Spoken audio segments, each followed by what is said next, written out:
West ইন্ডিজের উইকেটে নেমে খানিকটা সময় দিলেই অফ ফর্মটা আর কোনো সমস্যাই হবে না। বিরাট কোহলির অফ ফর্ম ইস্যুতে এমন কথাই বলছেন ভারতের সাবেক ক্রিকেটার আকাশ চোপড়া, কিন্তু বাস্তবতা ভিন্ন বার্তাও দিচ্ছে। আফগানিস্তানের বিপক্ষে সুপার 8-এর ম্যাচে মাঠে নামার আগে নেট সেশনেও ব্যাট বলের টাইমিং করতে পারছেন না কোহলি।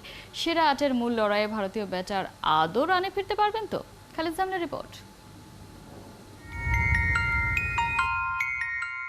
আন্তর্জাতিক ক্রিকেটে চরম বাজে সময় কাটছিল। আইপিএলের আগ মুহূর্তে যেন ঘুমিয়ে পড়লেন বিরাট কোহলি, তারপর স্বপ্ন দেখতে শুরু করলেন। সেখানে এলো সুপার ডুপার পারফরমেন্স।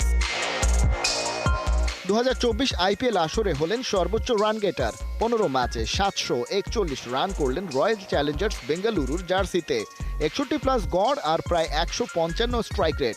এর চেয়ে ভালো আর কি হতে পারে? আন্তর্জাতিক ক্রিকেটে ফিরলেন বাস্তবতায়। আবারও সেই খারাপ সময়। টি-20 বিশ্বকাপে 3 ম্যাচে ব্যাট করে তার রান মাত্র 5। টিম ইন্ডিয়ার টেইলেন্ডারদের চেয়েও বাজে ব্যাটিং। হয়তো ভাবতে শুরু করলেন স্বপ্নটাই তো ভালো ছিল। বিরাট কোহলি দেখছেন মুদ্রার দুই পিঠি। বিশ্বের সেরা ব্যাটারের এই হাল কি মানা যায়? টি-20 ইন্টারন্যাশনালে যে আর মাত্র 104 রান করলেই এই ফরম্যাটে সর্বোচ্চ রানের মালিক বনে যাবেন। পেছনে ফেলতে পারবেন সবার ওপরে থাকা বাবর আজমকেও। গ্রুপ পর্বেই সেটা হতে পারত, কিন্তু বিধিবাম এমন পারফরমেন্স দিয়ে তো আর সেরাদের সেরা হওয়া যায় না। এখন জন্ম সনদ দিয়ে খোলো বিকাশ স্টুডেন্ট অ্যাকাউন্ট।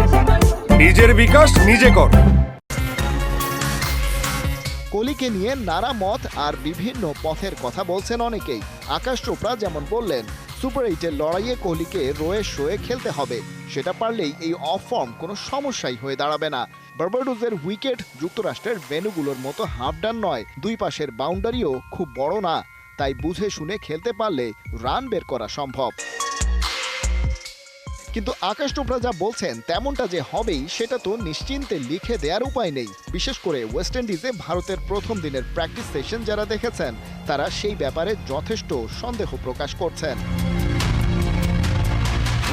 রান খরায় ভুগছেন বলেই ক্যারিবিয়ান মুলুকে পৌঁছে নেটে লম্বা সময় দিয়েছেন কোহলি।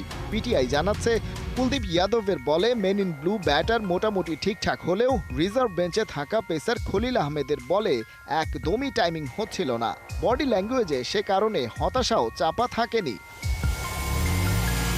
তবে নামটা যেহেতু বিরাট কোহলি, আগের সব সমীকরণ আর প্রেডিকশন মিথ্যে হতেই পারে। বিশ্বের অন্যতম সেরা এই ব্যাটারের রানে ফেরাটা জরুরি, কারণ ভারত বিশ্বকাপটা জিততে এসেছে। এই আসরের জন্য টিম ইন্ডিয়া দল ঘোষণার আগে তাকে স্কোয়াডে রাখা হবে কিনা সেটা নিয়ে হয়েছে তুমুল আলোচনা। তবে দিন শেষে তার উপর যে আস্থা নির্বাচকরা রেখেছেন, তার প্রতিদান কি দিতে পারবেন, নাকি তার আগেই সময় ফুরিয়ে যাবে? খালিদ জামিল, ৭১।